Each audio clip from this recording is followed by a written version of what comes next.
Hello, welcome back to Historical Biography. Today we're going to be talking about one of the great African-American women in American history, which is Harriet Tubman, who guided many slaves to freedom, risking her life to return to the South and save people who are trying to flee their servitude. So let's get started learning about Harriet and her accomplishments. So who was Harriet Tubman? Well, she was born a slave in the American South, and at the age of 27, after the death of her owner, Tubman managed to escape slavery and fled north to ensure she would not be resold into a new family or into a new household and lose her family. After escaping herself, she would end up returning to the South numerous times to lead other slaves to freedom, putting her life in incredible danger. At the time, fugitive slave laws required that any person who was thought to be a slave be returned to the South, and that didn't guarantee that she would be treated fairly afterwards. Tubman campaigned also for the abolition of all slaves and women's suffrage in her later years. While she was a slave, she was born in Maryland, and her owner, the Brodesses, owned a large plantation in the area, so she actually was born pretty close to Washington, D.C. Her family was ripped apart several times in her childhood as her family members were sold to other plantation owners, which was often something that would happen at this time period. Slave families would be ripped apart as individual members would be sold to different owners, and so their families would be torn apart. Tubman was permanently injured when an overseer hit her with a heavy weight, causing her to pass out periodically and have seizures. So as a slave, she was injured by an overseer, giving her medical conditions.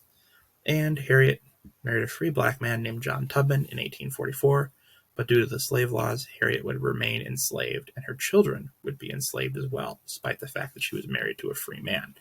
The rules at this point were set up, so it didn't matter if you married someone who was free. That did not guarantee freedom for your children if you were a slave.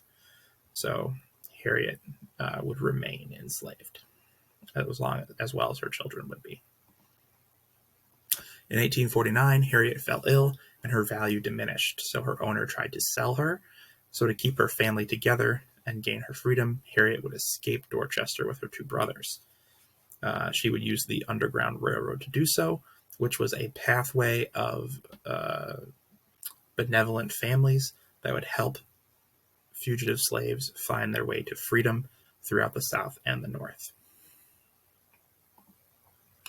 Like I said, the Underground Railroad was a system of homes, businesses, and people who believed in abolition, and so they would put themselves at risk to help fugitive slaves get to safer areas by hiding them during the day and then helping them travel at night from safe place to safe place. The Underground Railroad is really allyship in action. People who actually were allies to fugitive slaves and helped them escape to safer passage. It's basically putting their privilege where their mouth was and making sure that these people got to the safe places they needed to be.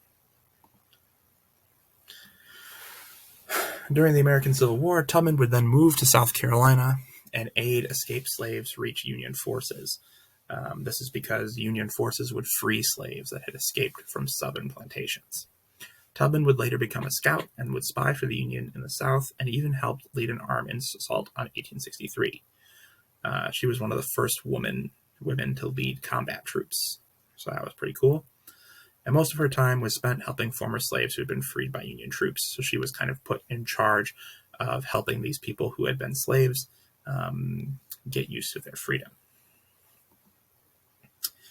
After the war, Harriet spent all of her time advocating and promoting women's suffrage, which was still not legal. Tubman would go on to work closely with people like Susan B. Anthony and Emily Howland, and Harriet was one of the first keynote speakers for the National Federation of Afro-American Women in 1896.